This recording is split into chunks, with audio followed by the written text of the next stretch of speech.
All right, guys, welcome back to another episode of Opinions in Dispute. And today, we're going to talk about potential signings Manchester United might make.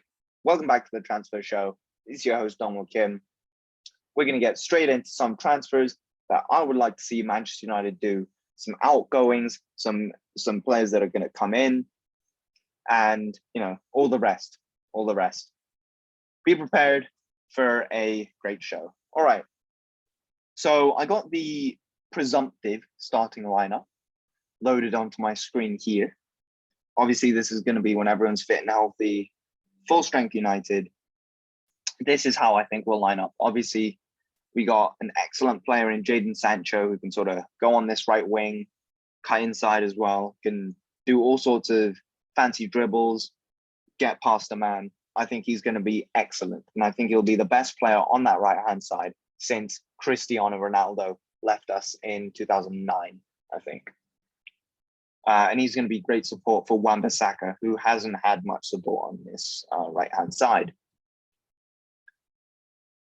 Centre-backs, we are definitely looking for a centre-back to replace Victor Lindelof, and I think that will be someone like Pau Torres or, fingers crossed, Rafael Varane.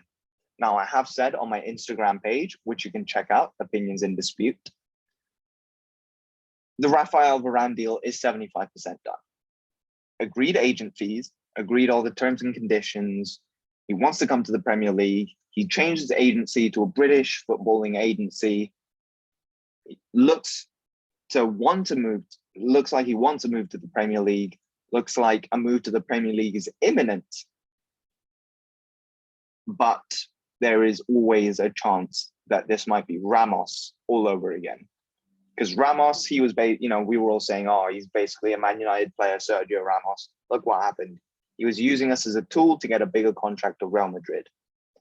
Now, Madrid haven't offered Varane a contract. Well, they have, and he's rejected it, which is a bit more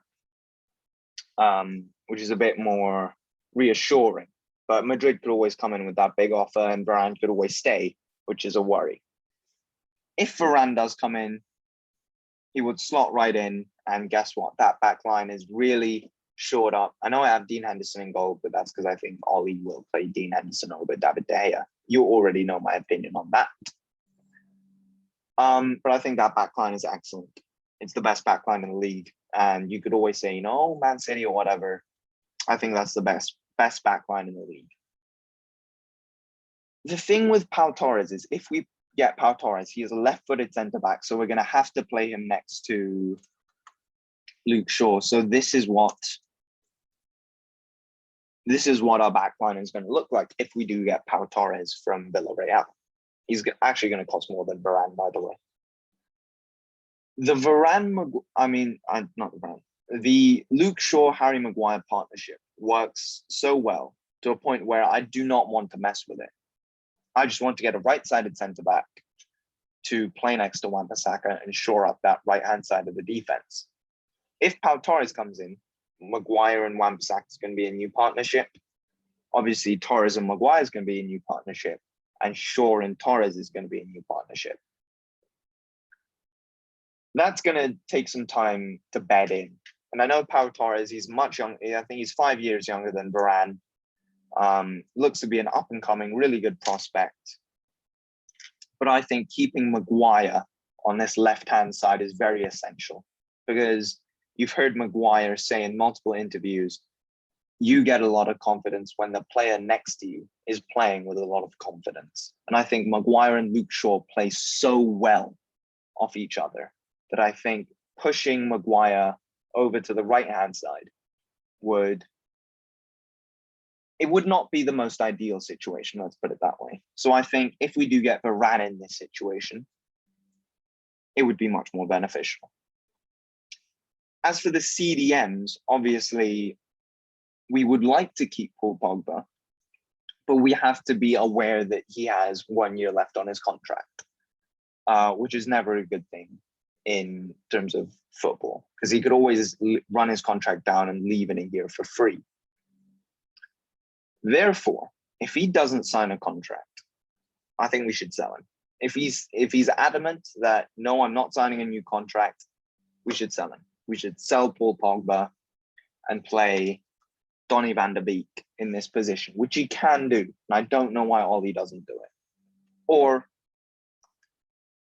we could always go with one of my favorites, Scott McTominay. I know Scott McTominay gets a lot of hate from fans. He's an absolute presence in midfield. I don't care what anyone says. Scott McTominay is a very, very good player for Manchester United. Obviously, many people may know, also by checking out the Instagram page, Opinions in Dispute, that Manchester United have progressed in their interest of Eduardo Camavinga. Now, Camavinga is a very good, I think he's still a teenager. He's a very good footballer, very good tackler, very good ball carrier as well. Would absolutely fit perfectly in Manchester United. He's not a number 6. He plays more as a number 4 or a number 8. But he's definitely not an out-and-out number 6 like a Declan Rice, Wilfred Ndidi, Dennis Zakaria. But Camavinga next to someone like McTominay, or even someone more creative like Donny van der Beek, would be absolutely immense for Manchester United. I mean, I do like Fred. I think Fred has a place at Manchester United, but that place is as a substitute to provide, that spark, that tenacity, that energy which Fred has. I don't think he's a starter. I don't think he's a starting caliber midfielder for Manchester United. Therefore, I think we should go for Eduardo Camavinga, who would be an absolute steal at a reported £30 million from Rennes, obviously. Camavinga, his eyes are set on Paris Saint-Germain, and his eyes are also set on a team like Real Madrid. Real Madrid don't have the funds. PSG also are preparing a package for Paul Pogba, and if they get Donnarumma, Wijnaldum, Pogba, Hakimi, will they have the funds to get Camavinga? Probably not, which is, I think, a positive in terms of our pursuit of Eduardo Camavinga. Now, if we do get Sancho, Varane and Camavinga, and Pogba stays, I think we could play Pogba in this role, and he would do absolutely perfectly. And this team, I know you could be laughing all day at me. I think this team can win the league. I think this team could walk to the league. But we have, the reality is we've always been, as Manchester United fans, we always know we just missed out. Time to stop all that nonsense. None of this, we just missed out on Toni Kroos, on, Schweinsteiger, on Ramos. We don't have Varane. We don't have Camavinga. We may not have Paul Pogba. We have a huge hole in the center of our team right now. And we need to fill it with signings. There's just Varane for around 50 million, Camavinga for around 30 million pounds. If we do that, Pogba might stay. If he leaves, we have great cover in Scott McTominay and Donny van der Beek. I don't think Paul Pogba is as important as he was to Manchester United a couple of years ago as he is now, but I still think he is an excellent, excellent footballer. As for any other signings, backup right back, I think we could always keep Diego Dalot for another year. We could always bring through a youngster I think we could always bring in Mengi, who could play there. We could always bring in Deshaun Bernard, who I know is a part of the youth setup. There are a lot of guys in the youth setup that we could always bring through as a backup right back, and I don't think Wan-Bissaka is in desperate need of a backup at this point, although I know bringing in Telles really made Shaw explode onto the world stage. Although I did think he was a very good player beforehand. It really got everybody's, he really captured everybody's attention this season, Luke Shaw. The attack speaks for itself. It's title winning. The defense in the midfield needs some work. Whether I think that'll be Varane for 50, agent fees have been agreed. All those personal terms have been agreed. Agent fees have been agreed. It's up to Manchester United to sort out a price for Varane with Real Madrid now. Although, he could always stay at Madrid, he could always go to a different club. If that happens, I'll hold my hands up. But at this point, I'm 75% sure that he will come to the club, which also means that there is a 25% chance that he doesn't come to the club. It could always happen. It'd be very, very, very frustrating and unfortunate.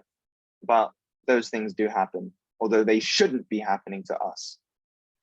Ed Woodward, listen. Darren Fletcher, listen. Murto, listen. Get Varane done. Because I think the midfield, if we go another season with Fred and McTominay or Fred and Pogba, I don't think we'll be completely overrun. Yes, we probably won't win the title then with a midfield of Fred and McTominay, Fred and Pogba, but we'll definitely be challenging for those sorts of spots. I think Camavinga and Varane, although extremely, extremely unlikely, would be statement signings, would be a statement of intent by Manchester United. And I think they have to get it done. They've got Jadon Sancho over the line. If we just get Jadon Sancho and nobody else, that's a failure. That is a failure of a summer. Now, on to outgoings. Obviously, with the signing of Tom Heaton, it looks more and more likely that David De Gea will be leaving the club, because obviously Ollie has shown his preference for Dean Henderson over De Gea, which I vehemently disagree with, but he's the manager. He gets to make the decisions and not me. I do think bringing in Tom Heaton, people say, oh, he's a replacement for Romero. I don't think so. He's a second. Tom Heaton wouldn't have signed that Manchester United contract unless he had significant assurances that he would be a number 2 goalkeeper. So I do think David De Gea is on his way out the door, whether that's on a loan, which would be absolutely abysmal, or with a transfer, which I would be really upset with. But, it is what it is. Juan Mata signs a new contract. Dan James, I've heard that Leicester City, Brighton, and Leeds United are in the race. Leicester, basically in that order, Leicester lead the race for Dan James. And I do think Dan James needs to leave the club. Amad Diallo is positioned for a loan move, which I find absolutely disgusting, because he was great every time he played last season. I hope he doesn't leave Manchester United. I think he can be a great backup to Jadon Sancho, providing real solidity down that right-hand side. And I think our team's in a good position. I think we just need to cut out some deadwood. Phil Jones, Matic, although I do love both those players, I think it's time for them to go. Matic is just way too slow. Phil Jones has been injured for what? In 400 days now? It's something insane like that. I think this offseason rests on a knife edge. If we get Jadon Sancho and keep everybody else, that will be a complete and utter failure. Because Jadon Sancho was meant to be here last year. So basically, we did nothing the entire summer if we sign Jadon Sancho and do nothing. If we sign Varane and Sancho, and let's say a backup right back, I still think it would be a success. Although a lot of people in the fan base do want the CDM, I think we could go another season and really challenge without having that signature number 6, which actually Camavinga isn't. But he's just a very good midfield player. That's why United fans really want him. I think you have the foundations of a very good team there, if you just look at the screen. And we can build on that with just a bit more investment, just a bit more. Come on, United. Manchester is my heaven. Let's go get him. Fans are back in the grounds next year at Old Trafford. Let's go and win the league with some more signings, some more outgoings, cut some deadwood out, bring in some fresh new faces like Jadon Sancho, who's going to give a complete boost to the team.